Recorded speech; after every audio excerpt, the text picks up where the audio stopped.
derek Dewi Maria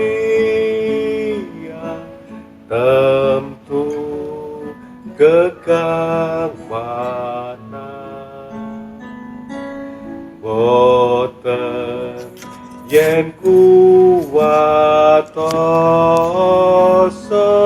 ibu jangkung tansah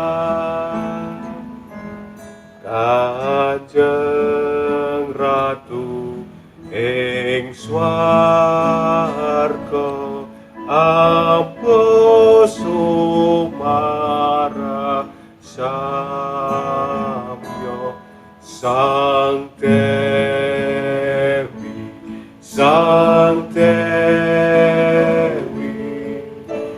mangestono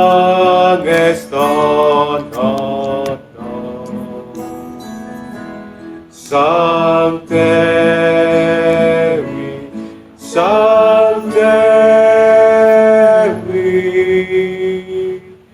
mangestono.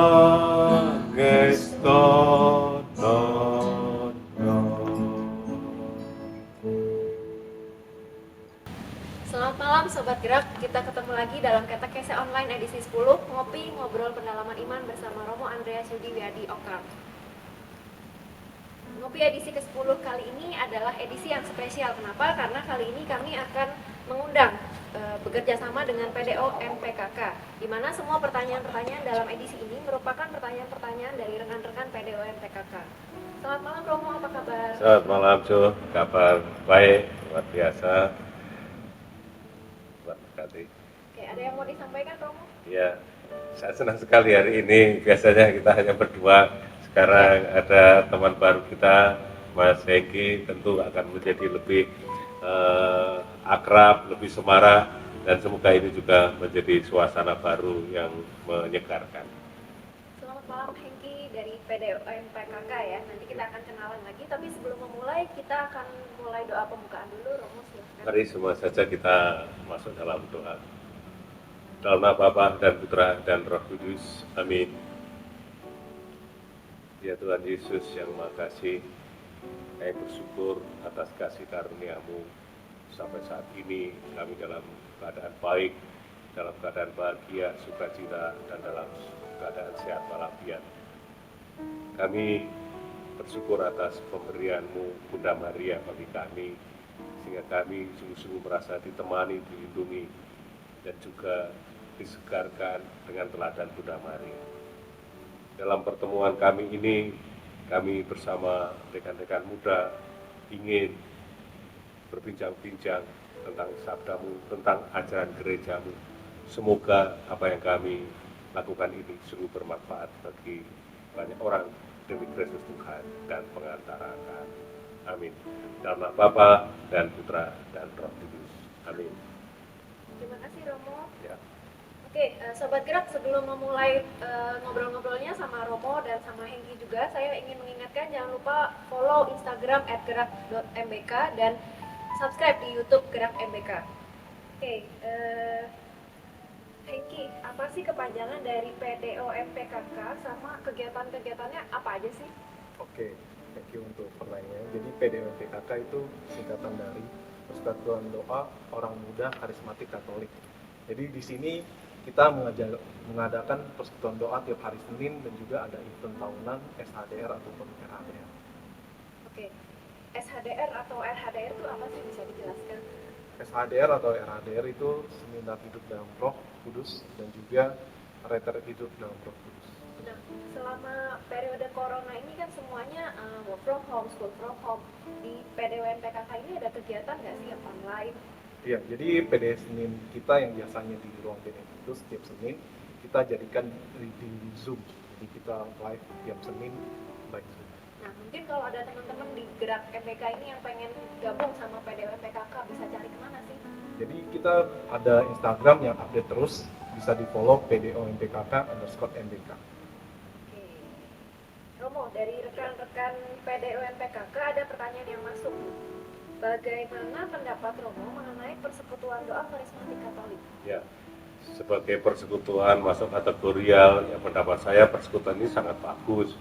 karena gereja sendiri kita semua tahu adalah suatu persekutuan umat beriman. Ya, anak-anak muda ini seperti yang tadi disampaikan oleh Mas Hengki, ingin bersekutu, ingin memuji Tuhan, ingin berdoa, ingin belajar dari sabda Tuhan, ingin melayani Tuhan dan sesama dalam persekutuannya. Nah, inilah yang mereka hayati dalam persekutuan doa karismatik. Nah, di situ memang mempunyai ciri khas tersendiri. Doa karismatik itu di sana ada puji-pujian, juga ada penyampaian pewartaan firman, ada pertobatan dan lain sebagainya. Tentu menjadi suatu pembaruan kehidupan rohani yang sangat bagus bagi gereja, bagi anak muda. Nah, gereja sendiri mewadahi apa yang menjadi suatu gerakan pembaruan karismatik dalam era pertengahan tahun 90-an dan selanjutnya sampai sekarang. Kenapa begitu? Ya kita semua tahu. Seperti yang saya sebutkan tadi, yang namanya gereja adalah persekutuan umat beriman dan terus-menerus harus melaksanakan juga pembaruan. Nah, memang ada catatan-catatannya dalam arti tertentu, tidak boleh menganggap diri sebagai yang paling eksklusif, yang paling benar dan sebagainya. Tidak, kita semua selalu harus rendah hati, selalu harus sadar diri bahwa gereja ada bukan untuk kelompoknya, bukan untuk diri sendiri. Gereja ada untuk semua, untuk semua. Kita diberkati, kita dipanggil untuk memberkati banyak orang. Kita diselamatkan, kita dipanggil untuk menyelamatkan. Intinya begitu.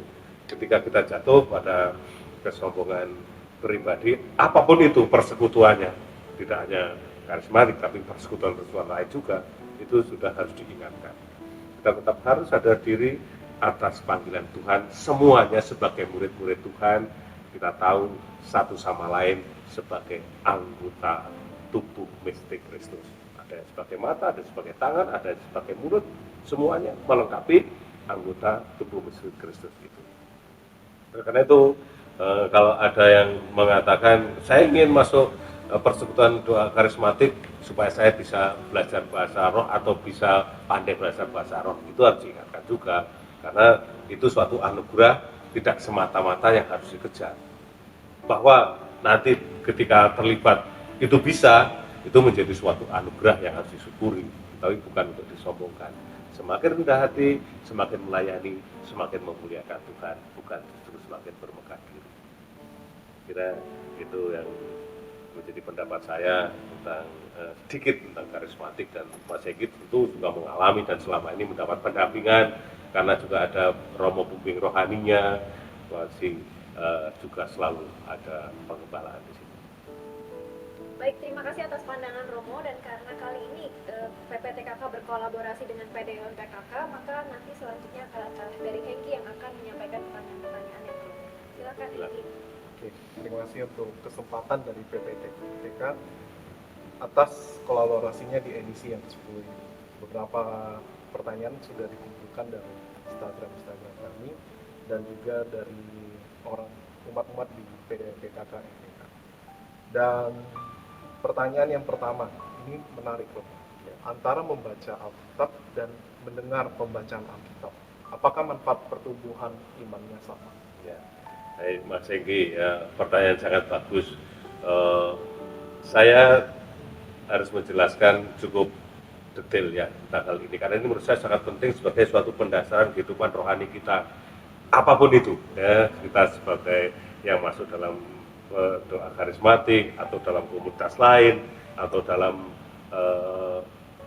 perkumpulan lain dalam persekutuan gerejawi kita, saya menjelaskan begini. Pertama tidak bisa dibanding-bandingkan, karena sebenarnya memang ada satu kesatuan yang tidak bisa dipisahkan.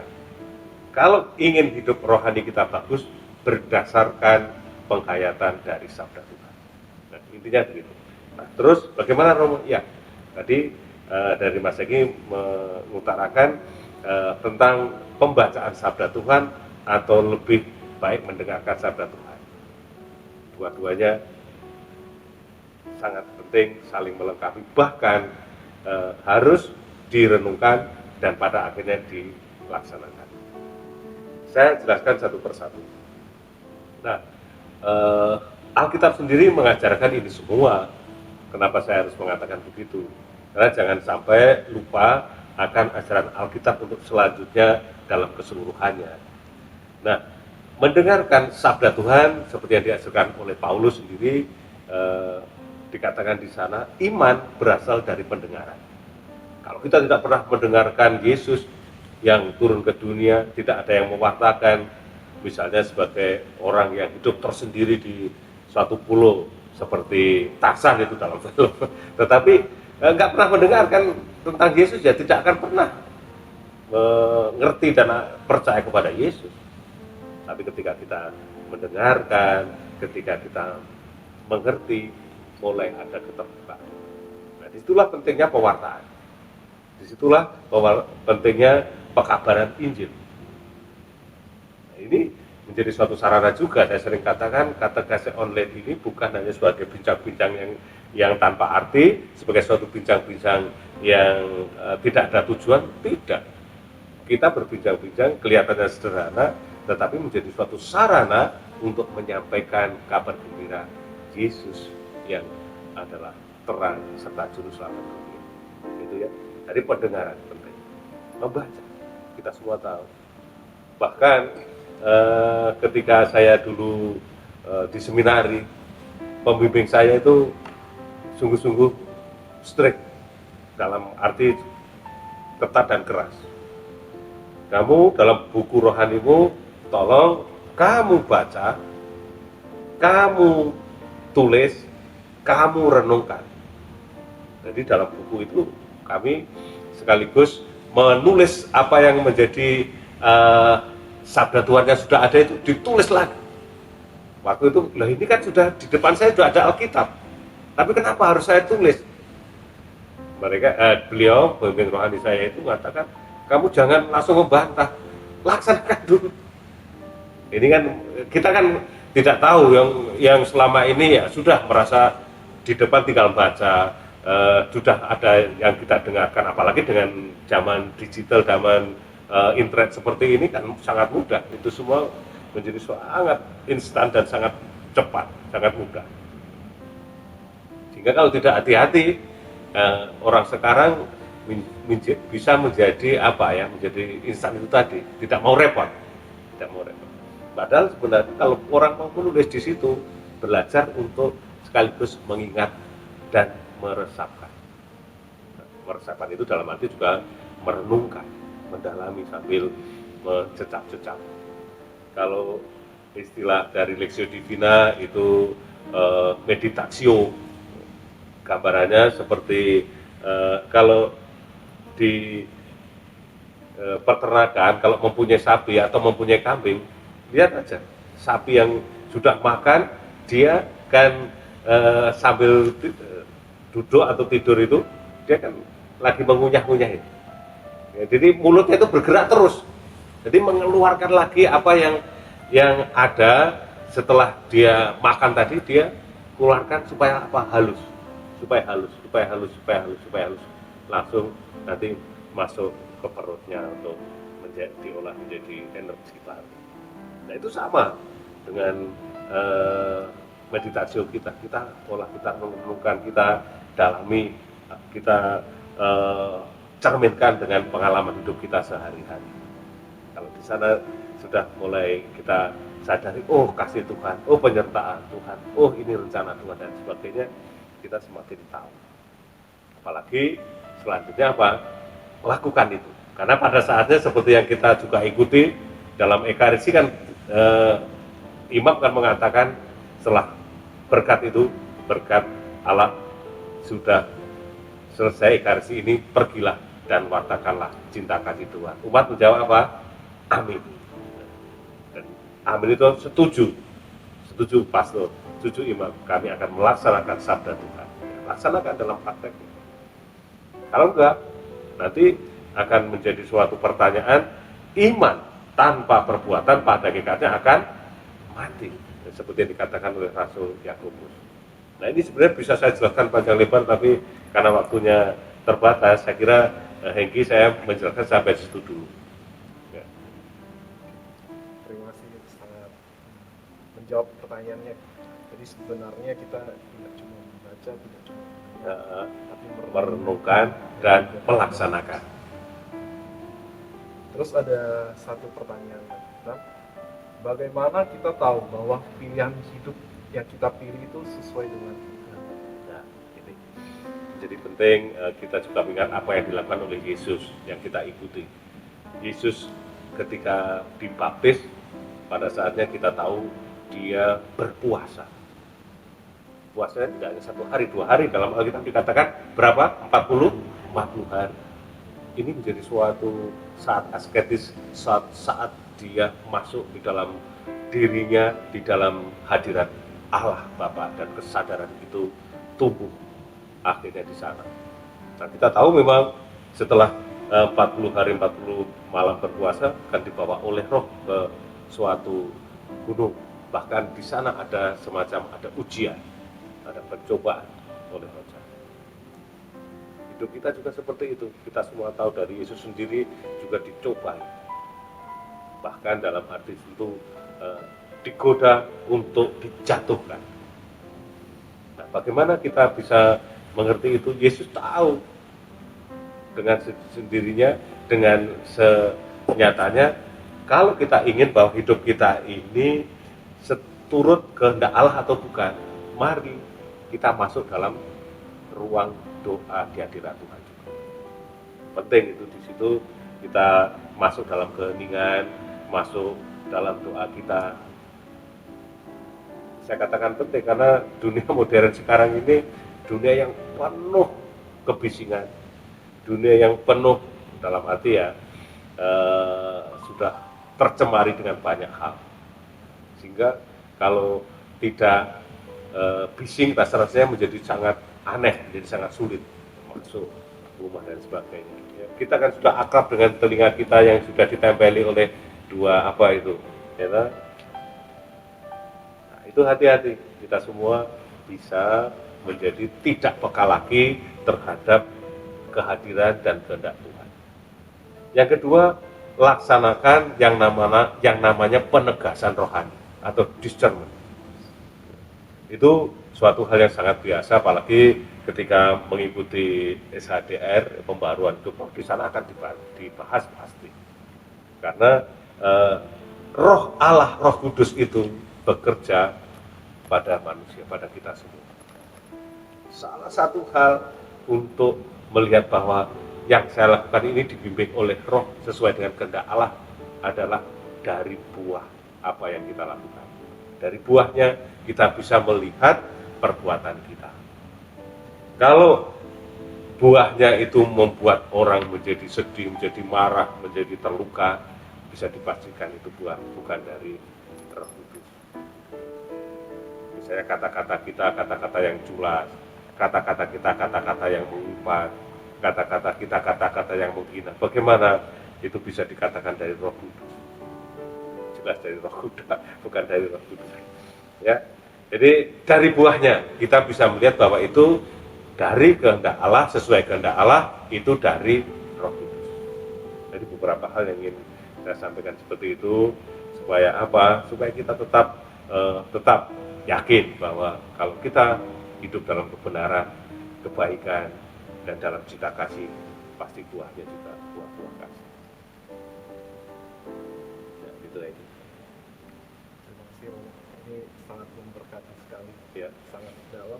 Jadi di satu kesempatan kalau kita ingin tahu apakah sesuai dengan kehendak Tuhan, itu kita di puasa, terus Berdoa. dengan Penegasan rohani. discernment. Ya, ya. Oke, yang tadi itu lebih general, lebih umum. Nah, sekarang itu ada beberapa pertanyaan dari anak muda, sangat erat kaitannya dengan dinamika hidup anak muda zaman sekarang. Ya. Saya lanjutkan pertanyaannya.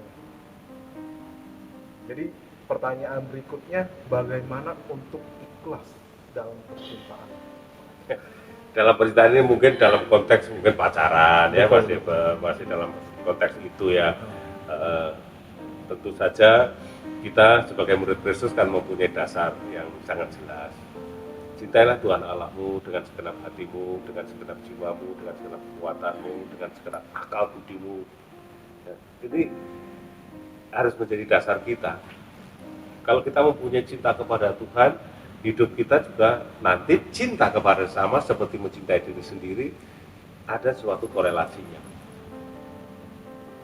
Dari situ kita serta-merta menjalani apapun berdasarkan iman kita, bukan berdasarkan nafsu kita, bukan berdasarkan egois kita, bukan berdasarkan kedagingan kita. Kalau enggak, ya kita jatuh pada anak-anak dunia, anak-anak kedagingan. Yang dicari adalah kesenangan demi kesenangan, hedonisme dan lain sebagainya. Sehingga orang tidak bisa melihat lagi perbedaan, ini murid Tuhan, ini anak-anak Tuhan, ini murid Yesus, atau orang yang tidak mengenal Kristus dan sebagainya. Nah, sebenarnya memang ada kaitannya tadi, seperti yang saya tadi katakan kan, perbuatan kita itu bisa dinilai dari buahnya. Orang bisa melihat kesaksian kita kok, dari cara kita bersikap, dari cara kita menerima orang, dari cara kita berbicara, dari cara kita, gestur kita, saya sudah tahu orang bisa menilai. Bisa menilai. Kalau orang hidupnya lemah lembut, penuh perhatian, menghargai orang, di sana akan ada pertanyaan, siapa Allah yang diimani? Siapa di balik itu?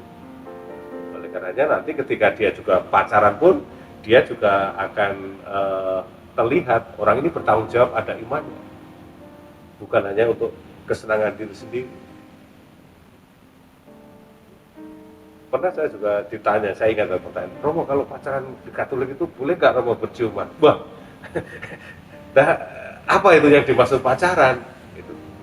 Jangan-jangan pacaran sudah diartikan dengan sesuatu yang lain, sesuatu yang seperti ajaran dunia, seperti yang kita lihat di TV atau di media massa. Sehingga ketika pacaran itu orang tidak mempunyai rambu-rambu lagi, orang tidak mempunyai kesadaran lagi, apalagi dengan kamu nggak ikhlas pacaran, kamu masih, ini kan menjadi suatu satu hal yang harus kita waspadai. Jangan-jangan di balik itu kita hanya dimanfaatkan, jangan-jangan di balik itu ada hanya sekedar pelampiasan nafsu seksual dan lain sebagainya. Kalau orang sangat-sangat dewasa di dalam menjalani imannya, pasti juga akan saling menjaga, tahu batas-batasnya. Karena kalau tidak, siapa yang bisa mengontrol, siapa yang bisa kuat dengan dorongan-dorongan seperti itu? Memang harus ada batas-batasnya. Kalau saya cenderung dikatakan strict, jangan sampai seperti itu.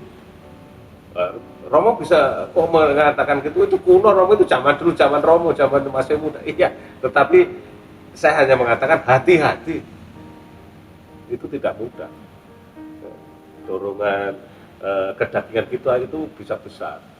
Apalagi tadi Yesus sendiri dijatuhkan, ingin dijatuhkan oleh roh jahat, ya kita sendiri bisa, kalau tidak waspada bisa jatuh dengan hal seperti itu. Ya. Jadi saya mungkin menjelaskan panjang lebar Hendy, tapi tafsiran saya dengan keikhlasan berpacaran secara sehat itu menurut saya di sana harus kita payungi, harus kita landasi dengan juga iman kita secara kuat. Jadi memang ini suatu penyegaran untuk kita, terutama bagi rekan-rekan muda yang masih dalam masa pacaran. Terus setelah pacaran biasanya naik menikah, tapi ada yang putus di tengah jalan. Nah, bagaimana sebaiknya agar move on setelah gagal di percintaan tersebut? Move forward. Iya. Padahal yang ditanya itu tidak pernah putus patah hati dan sebagainya. Tetapi ya saya tahu karena banyak yang datang pada saya pengalaman-pengalaman itu, sehingga saya bisa mengerti dari pengalaman satu ke pengalaman yang lain. Oh, ternyata memang patah hati itu sungguh-sungguh tidak mudah untuk bisa diterima. Ya, seperti yang dikatakan oleh Yosefin, pahit kalau makan rasanya seperti makan sekam, kalau tidur sepertinya tidak bisa tidur, karena semuanya menjadi, ya dalam tanda kutip mungkin neraka dunia. Tapi apakah seperti itu sebagian umat beriman? Saya kira tidak harus seperti itu. Kenapa? Kenapa ini harus bisa dijawab. Nah, kita harus tahu alasan kenapa sampai putus di situ pacaran, apalagi sudah akan menuju ke jenjang entah itu perkawinan. Nah, justru harus dilihat. Bisa secara iman kita mengatakan, oh ini bisa saja rencana Tuhan yang sudah tunjukkan. Ternyata orang yang selama ini ngomong manis di depan saya, yang selama ini begitu baik di depan saya, tetapi sekarang kebuka. Sekarang Tuhan tunjukkan, ya memang seperti ini. Ya memang ini belum menjadi jodoh atau pasangan untuk kehidupan perkawinan. Itu hal positif seperti itu harus diangkat, harus disadarkan. Ya. Jangan sampai gelap mata, yang dilihat hanya masa romanya dulu saja, tetapi tidak realistis karakternya, pengalamannya, kejahatannya dan lain sebagainya. Justru sekarang ini terbuka, ya dalam arti tertentu ya bagus, daripada nanti setelah menikah terus terbuka belang-belangnya, terus orang menjadi kecewa, orang menjadi mundur dan berantakan. Menurut saya lebih baik menerima kenyataan situasi seperti itu. Kalau orang Jawa mengatakan dunia tidak selebar daun kelor, bukan dunia tidak selebar katok kolor, tapi dunia tidak selebar daun kelor. Itu artinya dunia ini masih luas, masih banyak yang lain, masih banyak yang antri, masih ada banyak pilihan. Kamu mempunyai masa depan, kamu mempunyai alternatif banyak hal. Yang penting kamu sekarang ambil hikmahnya, gunakan untuk membina kehidupan. Pasti kalau yang namanya kekasih atau yang namanya jodoh itu tidak akan kemana kok nanti. Ya, saya kira itu supaya cepat move on. Untuk apa bersedih-sedih terus? Hidup kita tidak terlalu panjang. Bergembira, berbahagia, jangan lupa. Berarti buat sobat-sobat yang mungkin gagal move on bisa hubungin Romo ya. Nanti silakan sharing atau curhat sama Romo, nanti Romo Yudi bisa bantu. Silakan, ya Jamin, waktunya masih ada waktu atau enggak? Oke, kita break dulu sebentar. Ada silakan dari tim PDO MPKK akan kolaborasi dengan Romo Yudi untuk pembuangan lagu pujian.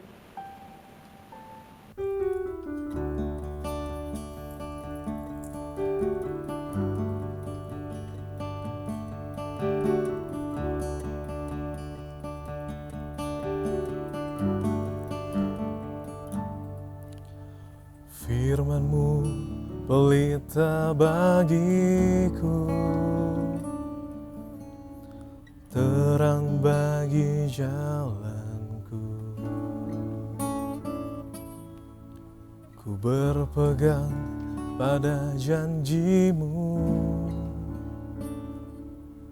hanya padamu ku percaya. Setiap lutut bertelut menyembah-Mu Tuhan. Semua lidah mengaku Kau Tuhan berkuasa. Ku percaya Engkau Bapa-Ku yang setia. Ku percaya kuasa-Mu nyata dan sempurna. Tiada yang tak mungkin bagi-Mu. Perbuatan-Mu ajaib bagiku. Ku percaya Engkau Bapa-Ku yang setia. Ku percaya kuasa-Mu nyata dan sempurna. Tiada yang mustahil bagi-Mu. padamu ku percaya.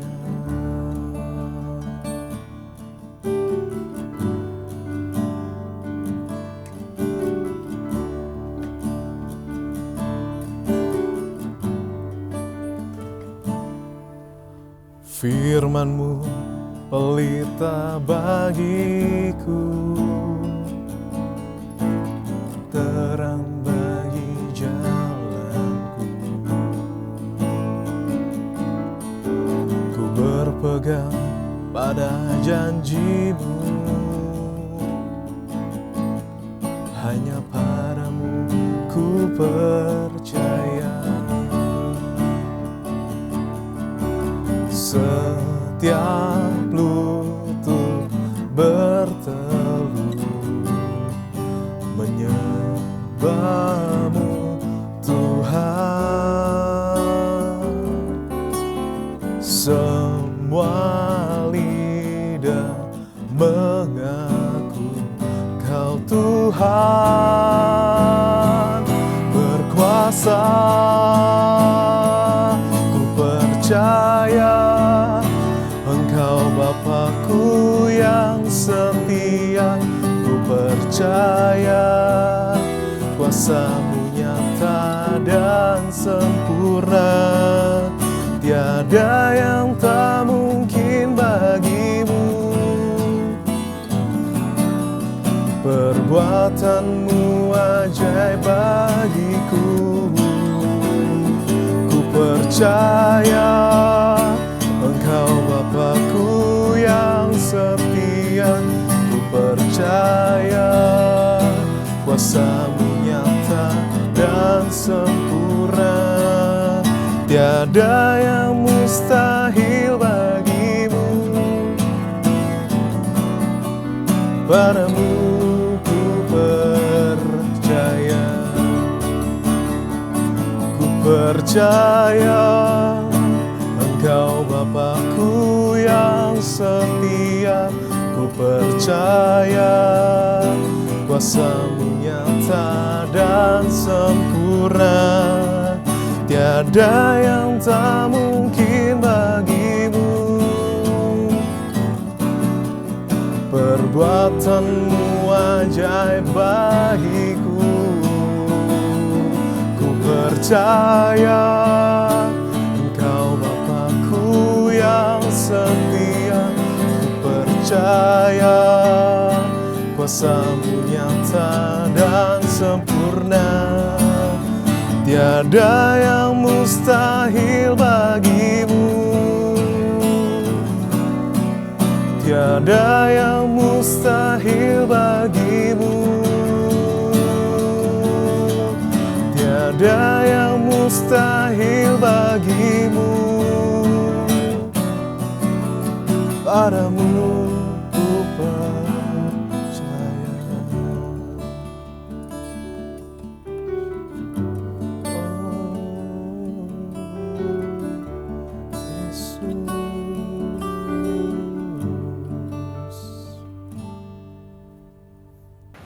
Terima kasih dari rekan-rekan PDO FPKK yang sudah membawakan lagu puji-pujian. Selanjutnya masih ada mungkin yang ingin ditanyakan ke Romo Yudi? Oke, mungkin satu pertanyaan simpel. Selama PSBB ini kegiatan Romo apa aja sih? Nah, sebenarnya banyak, tapi saya mengatakan dua hal ini. Secara singkat, bagi saya, bagi kami, para biarawan Karmel, hidup di rumah, hidup di komunitas, hidup di biara itu kan sebagai suatu kehidupan kami yang biasa. Jadi suatu hal yang tidak banyak berpengaruh, berbeda dengan umat Allah yang di luar, yang selama ini di luar bekerja dari siang, dari pagi sampai malam, terus ada harus di rumah terus-menerus. Itu menjadi suatu semacam perubahan yang sangat drastis. Tapi bagi kami, karena suatu kehidupan kami biasa, tidak ada sesuatu yang sangat berat.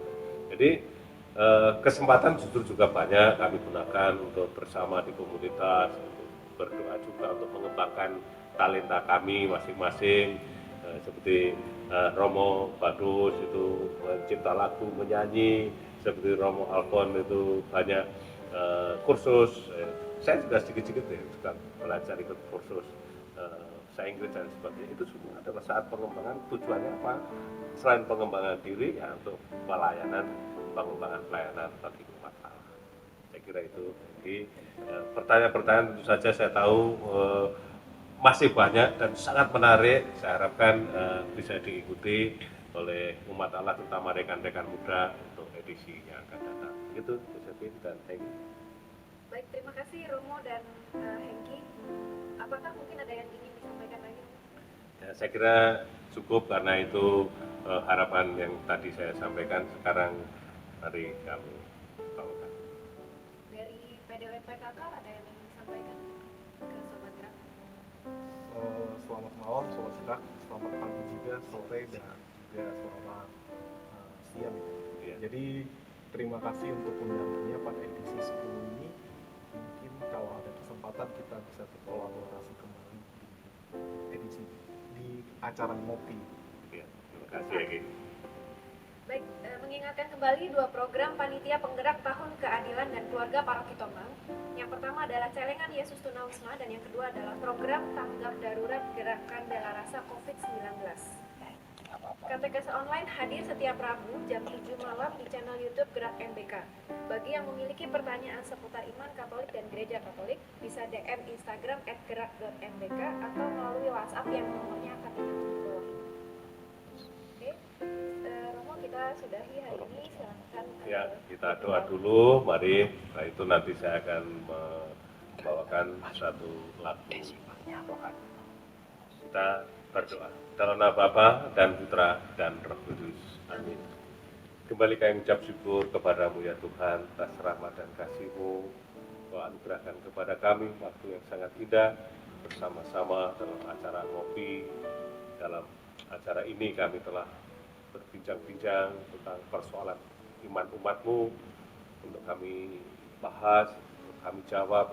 Semoga juga menjadi berkat bagi banyak orang, terutama anak-anak muda yang menjalani kehidupan penuh tantangan ini.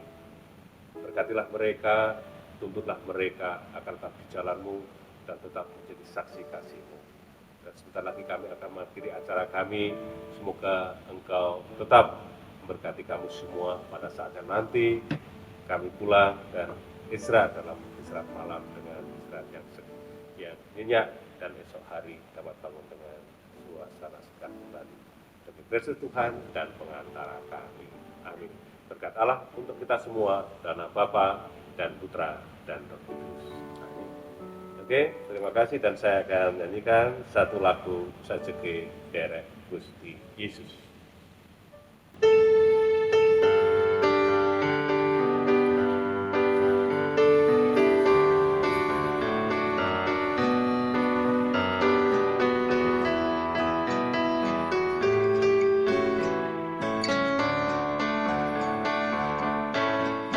Sajeke aku derek Gusti, uripku tansah diberkahi, atiku ayem tentrem, atiku ayem tentrem, kabeh iku Gusti Yesus kang maringi. Sajeke aku derek Gusti, uripku tansah diberkahi, hatiku ayem tentrem, atiku ayem tentrem, kabeh iku Gusti Yesus kang maringi. Matur nuwun, matur nuwun, matur nuwun, Gusti Yesus kula matur nuwun. Matur nuwun,